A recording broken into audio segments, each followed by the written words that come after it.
Saudara-saudari, Bapak Ibu, Shalom Alaikum. Gereja paroki kita bernama Gereja Kristus Sang Penabur. Dan hari ini bacaan Injil Suci yang dikutip dari Injil Matius juga bicara mengenai penabur. Jadi seakan-akan hari ini gereja kita merayakan pesta nama meskipun secara tidak resmi. Diingatkan bahwa Kristus Yesus Tuhan kita adalah seorang penabur. Maka dikatakan di dalam perumpamaan tentang penabur tadi, kalau kita membaca kemudian bagian artinya, ada seorang penabur, Kristus sendiri, yang menjadi nama gereja paroki kita. Yang ditaburkan apa? Firman Tuhan, sabda Allah. Apa itu firman Tuhan, sabda Allah? Yaitu kabar gembira keselamatan manusia. Ditaburkan jatuh di berbagai macam tempat, ada 4 tempat sebagai gambaran, 3 tempat yang kurang baik, 1 tempat yang baik yang ideal. 4 ini melambangkan 4 penjuru bumi juga, melambangkan arah utara, selatan, timur, barat. Jadi ada 4 tipe yang digambarkan, tapi ini merupakan perlambangan, simbol bahwa segala penjuru bumi, 4 penjuru bumi diberi warta baik, diberi warta gembira tentang keselamatan umat manusia. Tidak ada yang terkecuali, semua manusia mendapatkan kabar gembira. Namun rupa-rupanya tanggapannya berbeda-beda. 4 jenis tadi juga menggambarkan secara umum bagaimana manusia atau jiwa manusia menanggapi kabar gembira manusia. Manusia menanggapi kabar gembira yang datang dari Tuhan kita Yesus Kristus. Mari kita pelajari masing-masing itu apa. Yang pertama dikatakan jatuh di pinggir jalan. Jalan ini gambar jiwa manusia yang bagaikan jalan. Jalan pada zaman kuno, jalannya orang Romawi. Sudah mirip seperti jalan kita, jalan aspal.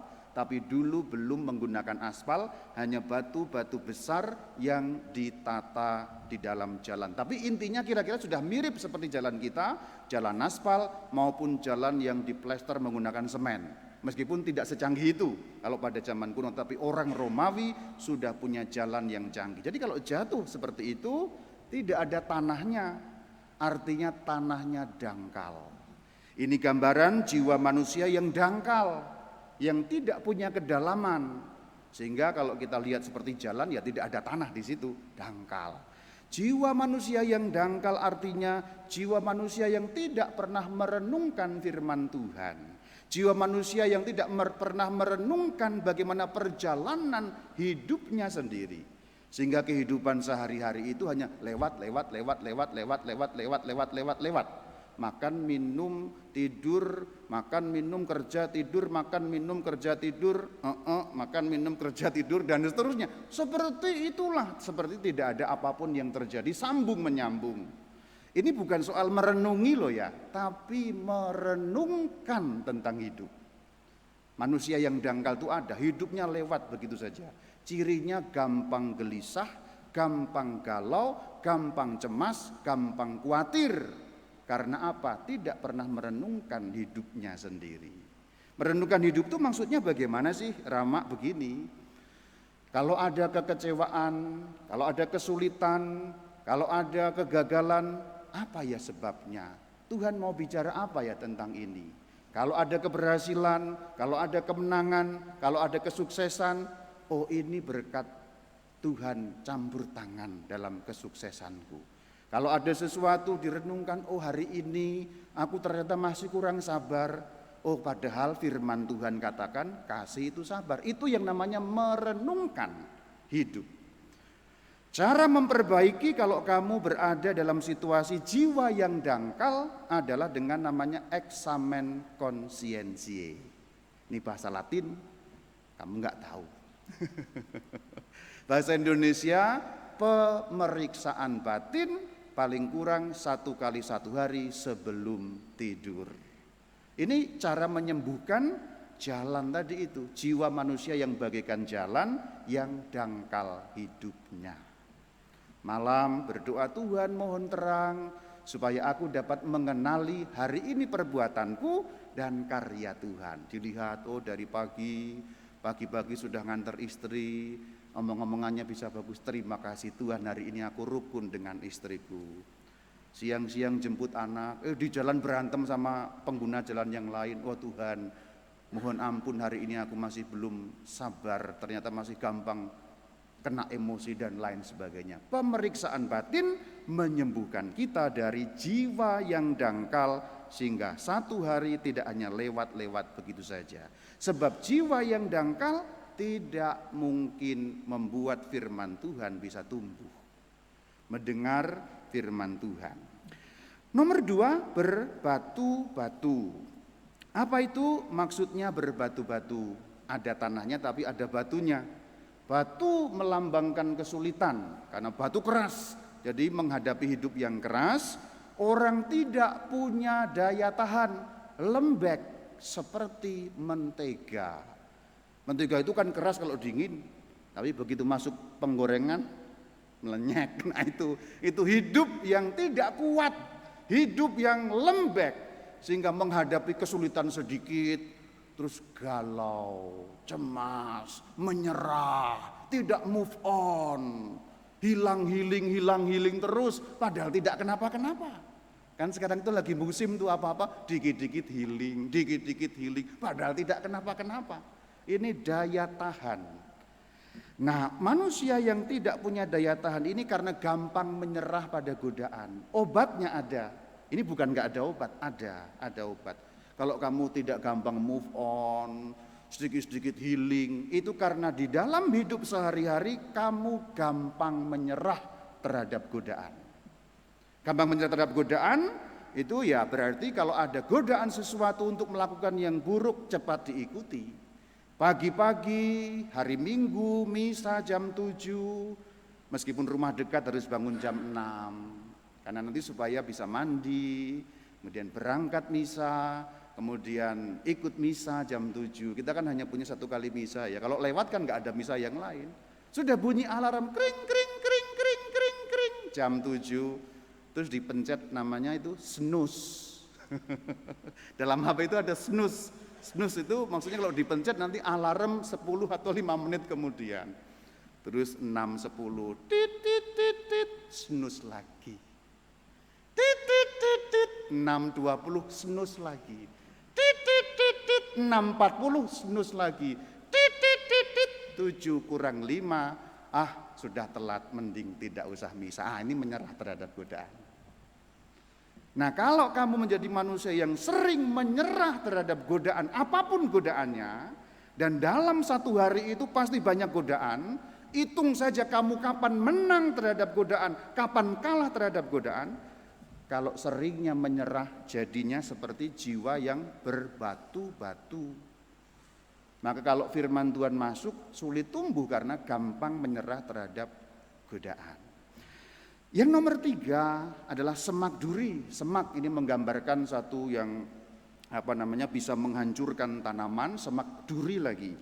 Ini menggambarkan manusia atau jiwa yang matre, kalau bahasa sekarang materialistis.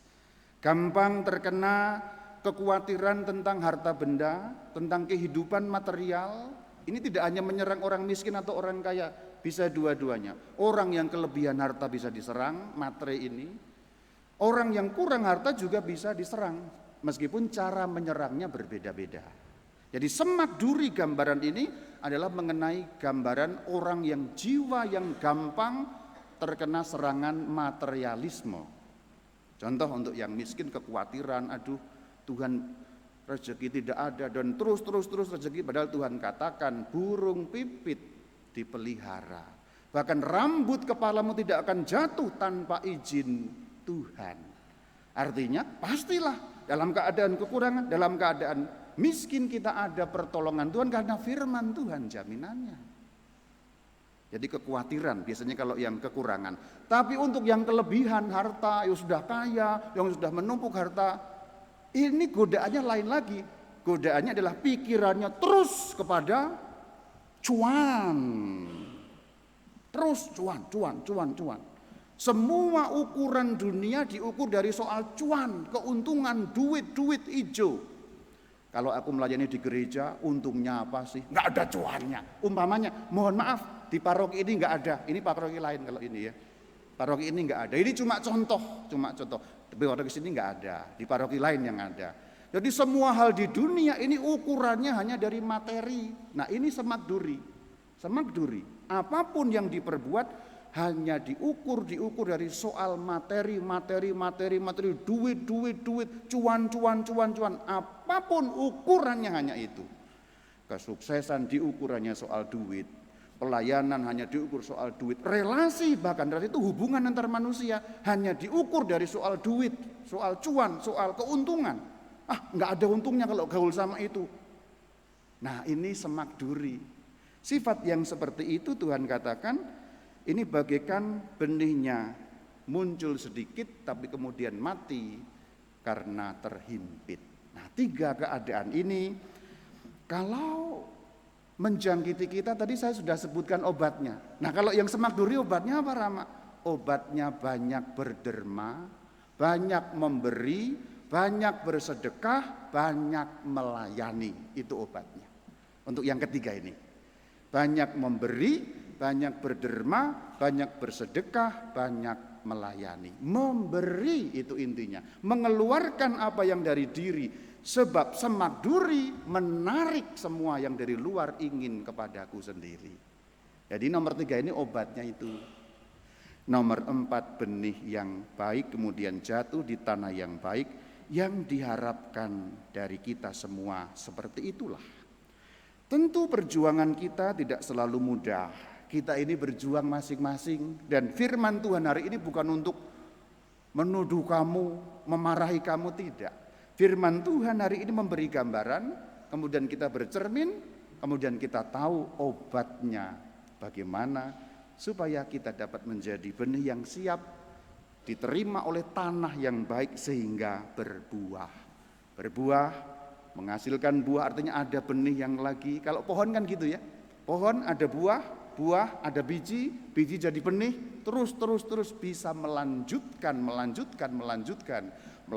kebaikan yang datang dari Tuhan, melanjutkan rezeki yang datang dari Tuhan, melanjutkan sukacita yang datang dari Tuhan. Itu namanya berbuah. Gambarannya bagus sekali. Kalau pohon keluar buah, buahnya ini mengandung biji adalah benih, terus nyambung, berarti berlanjut tanpa putus. Apa yang diterima dari Tuhan kepadamu berlanjut kepada orang lain. Kita ada di mana? 1, 2, 3, 4 masing-masing punya jawaban dan kita mau berusaha supaya makin meningkat kelas kita. Paling kurang deteksi yang mana, tahu obatnya seperti apa. Shalom alaikum.